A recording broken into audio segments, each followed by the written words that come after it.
Je disais que je commencerai par vous remercier d'avoir répondu à notre invitation. Et comme il est 15 heures à ma montre, je crois que nous pouvons commencer notre programme.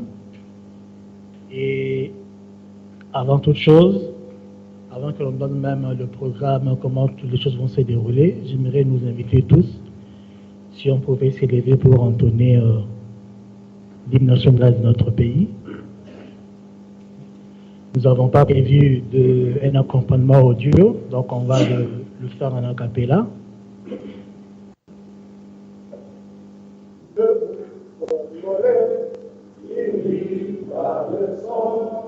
Unis par l'effort pour la dépendance, pressons nos fronts, longtemps courbés, et pour le vent, prenons le plus bel élan dans la paix de pardon, par le labeur, nous bâtirons un pays plus beau qu'avant, dans la paix. Citoyens, entonnez l'hymne sacré de votre solidarité, fièrement saluez l'emblème d'or de notre souveraineté. Congo, Congo, Congo, Congo, Congo, peuple en ton soleil, nous assurerons ta grandeur.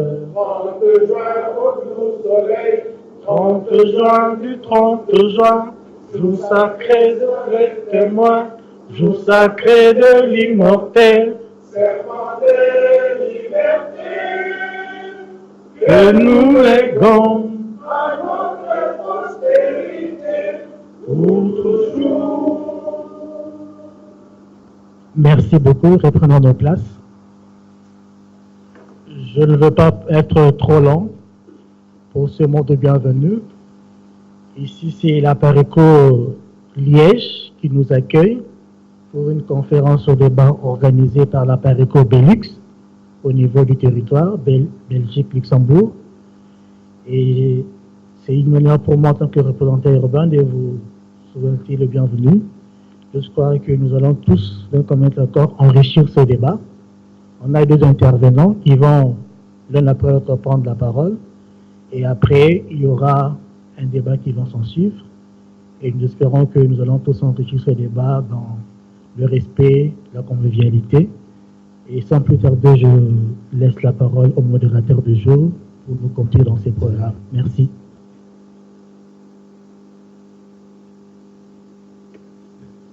Bonjour tout le monde. Je vous remercie au nom de la Pareco d'avoir répondu présent à cette conférence. Sans pour autant tarder, je vais vous donner un tout petit peu le programme, comment est-ce que nous allons évoluer par rapport à cette organisation aujourd'hui. Donc, la conférence qui est organisée par l'Alliance des Patriotes pour la refondation du Congo organise donc ce 27 cette conférence qui a pour titre principal la responsabilité du peuple congolais face à la tragédie congolaise. Pour ce thème phare, nous avons donc deux orateurs. À ma gauche, je dirais plutôt à mon extrême gauche, dans le bon sens du terme, Monsieur Lukika Patrick, qui est donc le secrétaire général au niveau de la Pareco, juriste de formation, et à ma gauche également, M. Veriance Pierre, qui lui est chargé des cours, après une brève correction tout à l'heure, à l'université de Liège. Voilà, alors, sans plus tarder, je vais demander à nos orateurs de pouvoir eux-mêmes introduire leur sous-thème en dessous de ce thème phare. Pourquoi est-ce que je souhaiterais que ce soit eux-mêmes qui l'exposent? Parce qu'ils sauront au moins de quoi est-ce qu'ils parlent et il n'y aura pas de transformation par rapport à ce que moi je pourrais vous le dire. Bien, maintenant en termes de timing, Chaque orateur a 45 minutes de parole. Si vous voulez en faire moins, vous en faites moins.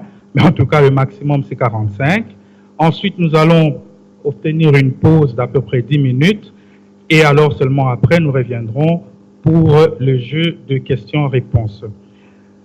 Nous souhaitons attirer l'attention du public sur le caractère très convivial de cette conférence. Nous souhaitons que ça se déroule vraiment dans la convivialité et le respect mutuel. Voilà, je vous remercie et bonne conférence.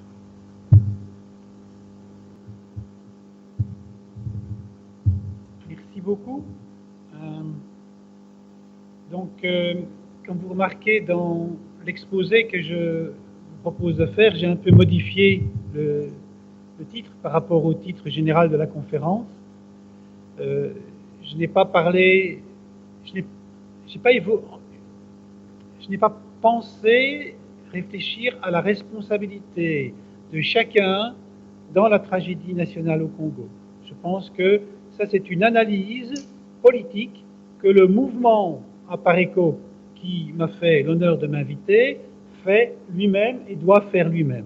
Je pense que moi, ce que je peux faire, c'est essayer d'examiner ce que j'ai connaissance, ce que je sais, et c'est à l'Apareco, comme mouvement politique, de décider comment il estime que les responsabilités de chacun ont été négatives ou positives, et comment, effectivement, la situation en est là où elle en est au Congo pour le moment. Et c'est pour ça que j'ai intitulé la deuxième partie de mon titre « La prise de responsabilité du peuple congolais dans la tragédie nationale », parce que ce qui me semble important, c'est le fait que, alors que à plusieurs reprises, les dirigeants ne s'attendaient pas à ce que le peuple fasse irruption dans la vie politique effective, eh bien le peuple a pris ses responsabilités et a transformé l'histoire du Congo à plusieurs moments. Et donc, effectivement, le titre principal, ce sera bien le rôle déterminant du peuple congolais dans le combat de libération. Voilà. Le plan de mon exposé sera divisé en 3 parties, puisque quand M. Kabamba m'a invité, il a évidemment évoqué le fait qu'au Congo, comme vous le savez, comme dans la diaspora, on évoque beaucoup cette constitution, dite parfois constitution de Liège. Et donc ça vaut la peine de savoir un petit peu qui parle, puisqu'on m'invite moi, et ça veut dire quelque chose, si l'Apareco invite quelqu'un comme moi. Donc je vais essayer un peu d'expliquer, pour que tout le monde sache qui parle, ce que, je dirais, l'Université de Liège, et moi en particulier, mais surtout l'Université de Liège, a pu jouer comme rôle dans cette histoire. La deuxième partie de mon exposé, qui sera beaucoup plus importante, c'est le rôle du peuple congolais, et la troisième partie, ce sera la tragédie et la responsabilité. Qui parle? C'est un Belge. Alors, pourquoi un Belge? Je dirais, ça c'est le problème de l'Apareco. Pourquoi est-ce qu'on n'invite pas un Congolais pour parler du Congo? Je dirais, voilà. On m'invite, je suis content d'être invité. Je suis content d'être invité parce que j'ai, moi, dans mon histoire, un lien très fort avec le Congo. Il se fait qu'en 1959, mon père, qui travaillait ici à Liège comme responsable du mouvement ouvrier chrétien, reçoit un jour un coup de téléphone du syndicat la FGTB qui lui dit « Voilà, il y a M. Patrice Lumumba qui est en visite en Belgique et qui va dans les principales villes, est-ce que vous pouvez le recevoir ?» Et mon père lui dit « Oui, bien entendu ». Et donc il organise très rapidement une réunion pour pouvoir échanger entre Patrice Lumumba et les dirigeants du mouvement ouvrier chrétien de Liège. Et donc il y a eu cette rencontre forte entre ce lutteur pour l'indépendance qui venait expliquer son combat et des gens qui étaient effectivement dans le mouvement ouvrier chrétien, en sachant que ça se faisait en collaboration avec le syndicat de l'autre côté, c'est-à-dire le syndicat socialiste. Donc le Belge qui vous parle n'est pas le Belge moyen. Je ne suis pas le fils de l'électeur qui avait mis au pouvoir le gouvernement Eyskens. Je suis le fils d'un électeur particulier. Moi-même, j'ai évolué d'une façon particulière. Effectivement, dans les années 60, dans les années 70, mes amis congolais étaient des anti-moboutistes. C'était des gens qui pensaient que le pouvoir en place à ce moment-là bradait la liberté et la souveraineté du Congo au profit des multinationales. Et donc, effectivement, j'ai eu toutes ces relations-là. Et puis, à un moment donné, il se fait que je travaille à l'université, j'ai fait d'autres métiers dans ma vie, heureusement, et donc je suis un universitaire. Alors, pourquoi inviter un universitaire? Je trouve que dans un mouvement politique, ça vaut la peine de se poser la question, parce qu'on a trop souvent l'habitude, dans les mouvements politiques, y compris en Europe occidentale, de donner trop de poids aux universitaires.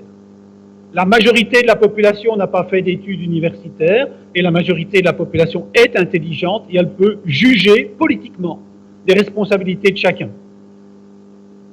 Vous avez décidé d'inviter un universitaire parce qu'effectivement, il se fait qu'à l'université, on a parfois des demandes qui nous arrivent parce que des gens nous disent « il faudrait que vous veniez faire quelque chose pour nous ». Et là, j'arrive à ma troisième partie. Il se fait que je suis liégeois, habitant de Liège et universitaire de Liège. Et effectivement, j'étais un chercheur quand en 2002-2003, le Sénat congolais a fait un tour de toutes les universités belges, néerlandophones et francophones.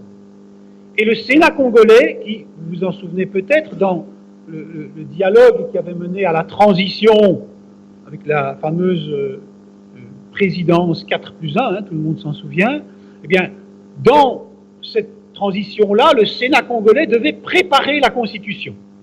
Et donc le Sénat congolais faisait le tour des universités. Il avait été en France, il avait été en Angleterre, et il vient en Belgique aussi.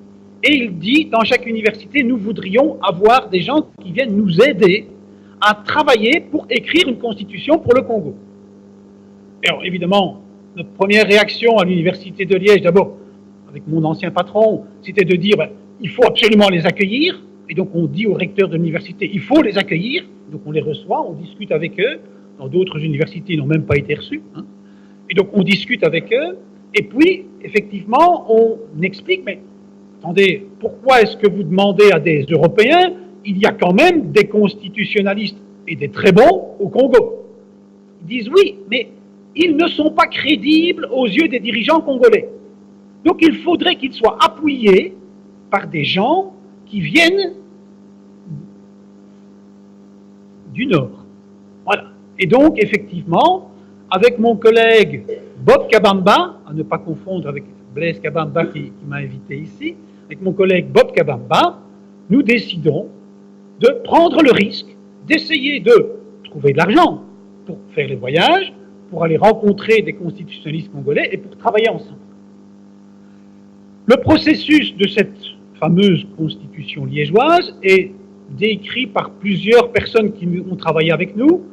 Peut-être certains d'entre vous ont écouté les discours du professeur Mampouya, qui avait travaillé avec nous, et qui a dit, dès le moment où ce travail a été terminé, mais ce n'est pas la constitution de l'université de Liège, ils n'ont pas envoyé de constitutionnalistes, ils ont envoyé des politologues. Effectivement, le professeur Kabamba est professeur de sciences politiques, et moi-même, je travaille en sciences politiques également. Donc, effectivement, je ne suis pas constitutionnaliste, donc je n'ai aucune spécialité dans les constitutions. Qu'est-ce qu'on a fait là? Ben, on a réuni des constitutionnalistes congolais. Le truc du professeur Kabamba était simplement génial. Il s'est dit, puisqu'au Congo, il y a un grand débat entre les parlementaristes et les présidentialistes, donc ceux qui veulent que le Parlement soit le cœur du pouvoir, et ceux qui veulent que ce soit la présidence qui soit le cœur du pouvoir, mettons deux catégories de constitutionnalistes en face l'un de l'autre. Prenons et des présidentialistes et des parlementaristes. Puisque au Congo, il y a un grand débat, depuis 1960, entre les unitaristes et les fédéralistes, mettons autour de la table des fédéralistes et des unitaristes, en leur disant que le peuple congolais attend une constitution et que l'équilibre à faire entre présidentialisme, parlementarisme et unitarisme, fédéralisme, doit être fabriqué par ces fameux professeurs, même si je ne veux pas d'une république de professeurs, vous l'avez déjà compris, c'est quand même eux qui connaissent techniquement une série de solutions. Alors, ce qui est intéressant, c'est que le texte que nous avons écrit, mais moi je ne servais même pas à écrire, hein, moi j'étais derrière pour juste essayer de faciliter le travail des constitutionnalistes. Hein. J'ai vu des gens qui s'empoignaient, qui discutaient, qui n'étaient pas d'accord entre eux, et qui finissaient par écrire un texte ensemble. Et le texte était ouvert, effectivement. Et le texte avait, dans les deux cas, les deux options. Donc si on fait une voie unitariste, voilà comment il faut faire. Si on fait une voie fédéraliste, voilà comment il faut faire. Si on fait une voie présidentialiste, voilà, etc. Donc on avait balisé pour que les décideurs politiques, qui étaient des sénateurs issus de la transition, et puis, une fois qu'eux ont décidé, le dossier est repassé dans les mains de l'Assemblée nationale de l'époque.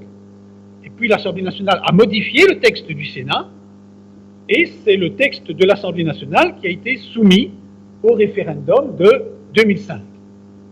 Ceux d'entre vous qui ont eu l'occasion de lire cette constitution et qui connaissent un peu l'histoire du Congo remarquent qu'en réalité, cette constitution de 2005, puisqu'elle a été approuvée par référendum, elle a été approuvée par référendum en 2005, elle a été promulguée par le président de la République en 2006, mais elle avait déjà été approuvée en décembre 2005.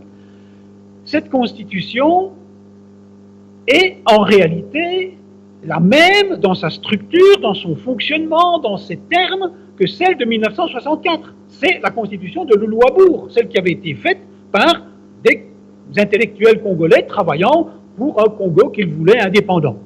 Et donc, quel est le rôle des Liégeois dans cette constitution? Très faible.